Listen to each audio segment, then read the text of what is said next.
Hello, and welcome to Why I Love Warhammer, the series where I go into an unscripted ramble about why I love something in this hobby. And today, in one of these kind of just for fun episodes, I wanted to talk about how I would prefer Games Workshop do their hype cycle, and when it comes to launching a new game system. Fairly recently, as of recording, we've had Legions Imperialis, we've had Warhammer the Old World, we've had not so long ago, there was the latest version of Horus Heresy, and I also think it'd be good for. And they kind of did this with 10th edition Warhammer 40k, but this is just how I'd like to see them do it for new game systems. Is it going to be the objectively best system? Of course not. Is it going to be right for you? Maybe not. This is just a deeply personal opinion about how I'd really appreciate them doing it. I think that it's got a bit more. I think it's got financial merit as well. It's got a business end to this as well. This isn't just trying to be all consumer friendly all the time. This is being a bit more consumer friendly to people specifically like me, but with a bit of business sense behind it as well. So if you want to like and subscribe for more content like this, please feel free. And if you want to let me know, if you want to watch this video, see what you think about my approach to how I'd want them to do the new product hype cycle, and then put in a comment whether or not you agree, how you'd like it done. Of course, I know there's going to be an argument for don't do the hype cycle. It's creating unnecessary FOMO and trying to extract money from people. There's that argument to be made that other people make better than I will. So this is just how I'd like them to do the hype cycle, given that hype cycles are a thing. So I'm going to announce a new game, public domain, the strategy battle game. This is just a list of franchises that are in the public domain, right? Not thought too hard about this. I'm not going to be launching this anytime soon. This is just an example, right? So here are the examples: the Steamboat Willies, the Cthulhu and the Lovecraftian horrors, and they say these are the two factions that are in the launch box. They also announce there are these other factions: Alice and the Wonderlandians, the Wizards of Oz, Winds and Willows, Winnie's the Poohs, Pirates of Treasure Island, and War of the Worlds Martians, right? You have 8 factions total, 2 of which are in the launch box. I think this has a few benefits. One, it straight up says this is what's going to be there at launch, but it also says if these 2 don't seem to appeal, here are the other factions we're going to have, and that can get people excited, get people theorizing. What would the Winds and the Willows be? Are we going to get the characters, Ratty, Mole, Ratty, Mole, Toad, Badger. What's that going to look like as a strategy battle game? Get people talking, get people theorizing. How on earth could Winnie's the Poohs be an army, right? Get people really thinking about this. People, they'll be some press about it. Personally, out of this list, War of the Worlds Martians would be what I'd want to play. That or depending on the scale and size of the game, Alice and the Wonderlandians to me would sound like a fun one for like a skirmish scale game, and Winnie's the Poohs would be hilarious, right? Like this, and of course, I love pirates anyway, so I may want to get Pirates of Treasure Island as a second army for this game system, so they can show a friend and introduce them to the game, right? Announce them all up front. Next, give us an example model from the 2 launch armies. And they did this with Warhammer the Old World. They said this is a Bretonnian and this is a Tomb King. And this is what they're gonna look like. But what I'd also do at this stage is give us some art and an example model from all of the other armies. So yeah, give us more than one example model from the 2 launch armies, but say, and here's like a model from the other armies that are going to be in the game. Gives a bit of a flavour for them, provides a bit more hype, and people might start thinking, well, I didn't really like what those two launch armies looked like. But I tell you what, that that Winnie the Pooh model that they showed off, I'm really excited to paint that. So that means people who may have had a bit of a waning interest in this new game at that first launch, at that first announcement with Heroes and models, you keep their interest a bit longer, and they get a bit more hyped again. Okay, and before you announce the contents of the launch box, and this is where I feel I differ from most people, show us the list building rules. In public domain, the strategy battle board game, all armies for tournament play will total 2,000 points, although casual games are recommended at 1,000 points. All armies consist of a single leader unit, at least 60% base units, no more than 10% allied units, and the rest can be from the support units of the army roster. In my view, with the old world, I think it took a bit too long for them to show us that Bretonnian army list, and even though I didn't try and pre-order either of the two launch boxes for the old world, I am aware that it stock ran out kind of quickly, and I'm recording this video in the window between pre-order day and people actually getting those rules for the wider armies. I would want those list building rules to be available to people before we even know what's in the launch box. I want people thinking about this, and I want people, because for me, I love list building. Like, I make jokey gimmick lists all the time. I probably make more lists than I get to play games. I make lists for armies that I only ever dream about. If I won the lottery, maybe I'd get that army. But that's how. Yeah, so I'd love the list building rules well in advance. And that would really help. I'd love to build that list in advance and think, well, okay, maybe if it's going to have units like this, I can bring them in as the base, and how cool would this guy be as leader? Okay, next model shown. What I'd want them to do is reveal a base model from every faction, and assure the audience there'll be more than this for at least most armies when the actual game launches.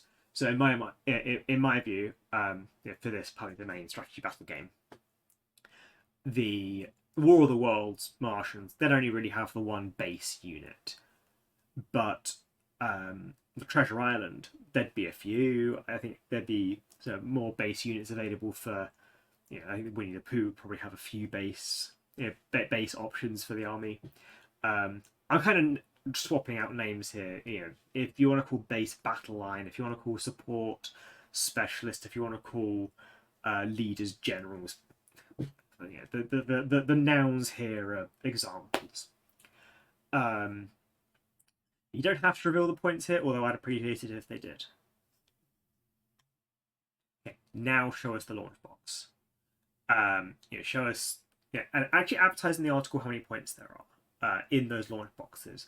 Again, using Old World as an example, I think those boxes contained about 1250 points for each faction, but I don't remember that information being in the article on their website. The information was relayed through magazines, through YouTube, not the official YouTube channel, other people talking about it. And show us which units are leader, base, ally, support. So in my example here, I've got 1 unit, 2 units, 3 units, 4 units. Right. In my mind, leader, base, support, ally. Point those out in the article. Say, look, this is an allied unit. This is actually from a different army. Oh, this is a leader unit. You're only going to get one of these, so pick your favourites. These are your base units. Here's what you want to have a horde of. Right? Show us that in advance. Okay. Between showing us the launch box and pre-order day, I think most of it they already do pretty well. people get very hyped already. They show us more models. They show us what they can do, unit profiles. They give us rules insights.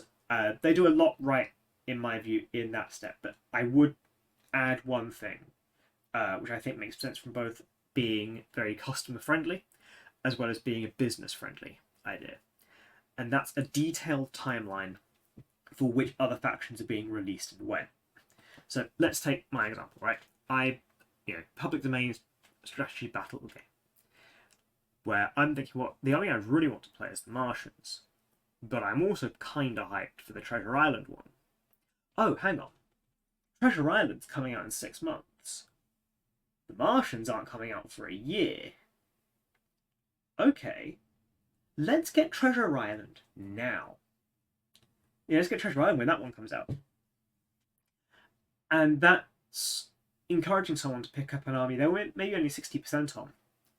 But because you've given them the timeline and they're hyped, they want to play that game now. They want to play that game as soon as possible. Maybe they'll even play as the Cthulhu one. Maybe they'll play as the Steamboat Willies, even though they weren't as much for that one army, because they know that the army they want to play is a bit further away. I think people will end up reasoning themselves into getting another army that they like but don't necessarily love as much as the one they would want. Because I think with the current model, it's this sense of, well, the army I really want to play is ages away. Forget about it. And then people will skim, they won't really bother engaging, they lose the hype, and then by the time their army comes out, they've lost all hype for it. But you give them a timeline, people get excited, start counting down the days. Okay, final slide. Pre-order day. I try and be as positive as I possibly can on this channel. The whole point of this channel is being a positive hype piece for this game that I love and brings me a lot of joy, right? I'm not going to defend stuff that I don't think is good. Pre-order day, make it made to order. Make it so that everybody who wants one gets one. And I don't mean, oh, if you don't get it in the if you don't get it in the 2-minute window at 10 a.m. on pre-order day, you've got to wait 6 months for it. I mean, they take in the number of orders from they take in a pre-order window. Make the pre-order window 3 days, right? 3-day pre-order window. And again, this is off the top of my head, right? Top of my head. Make the pre-order window, say, 3 days. Doesn't have to be, could be more, could be less. I'm going with 3 days. And every order placed in those 3 days, you produce enough to fill every one of those in those 3 days and deliver them in a 3-week pre-order window, right? So in a 3-week delivery time. Give people a bit of slack. I don't know how the company operates. I don't know much about how to produce things at a factory, so I'm granting a bit more time, right? But anyone who places an order in those 3 days gets it in 3 weeks.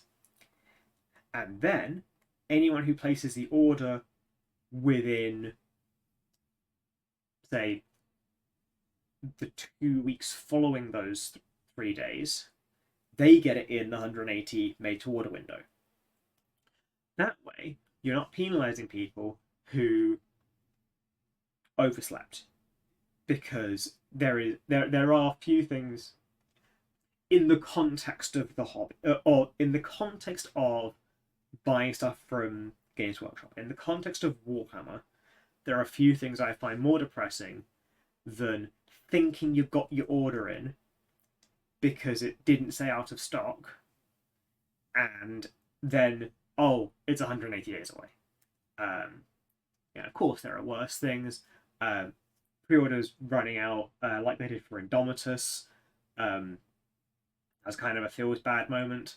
There are going to be countless other examples. Please put other examples in the comments, right? I don't want to leave any, just because I'm trying to be positive doesn't mean I want to ignore things. Put down other feel bad moments in the comments. But you can avoid some of those feel bad moments in trying to engage with Warhammer by having this thing of everyone who orders within a 3-day window gets it within 3 weeks, and everyone who then orders within another window gets it in 180 days. I think that's closer to fair. I think that's going to make a lot more people a lot happier. But yeah, that's kind of how I'd love Games Workshop to do the new game cycle. That's how I'd like them to do it. How it would resonate more with me. If you agree with me, awesome. More people agree with me. That's nice to know. And if you disagree with me, yeah, also obviously fine. And if you want to put down in your comment, if you want to comment as well, if you disagree, if you think there are significantly better ways of launching a new game system, let me know. I'd be curious. I'd love to do a follow-up to this video of other ideas of how other people would want the system, a new system to be launched.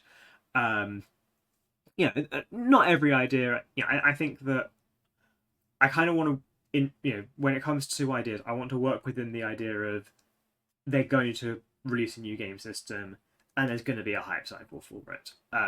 There are strong arguments you can make for, dude, Games Workshop need to provide more support for the game systems they already have. If you think that, that's fine. If you comment that, if someone comments about, dude, they should be supporting systems they already have, not creating a new game, I will want to point them to the 16-minute mark of this video. I want to work within the framework that already exists, improving the existing framework, not demolishing that framework down. If you want to demolish that framework entirely, cool, but that's a different video, right? And with that, I hope you enjoyed the video. Maybe you agree, maybe you disagree. If you want to like the video, I'd really appreciate that. If you want to follow me and subscribe, I'd really appreciate that too. I've got a Patreon if you want to support me financially on there. But otherwise, I hope you're having a really good day, and I will see you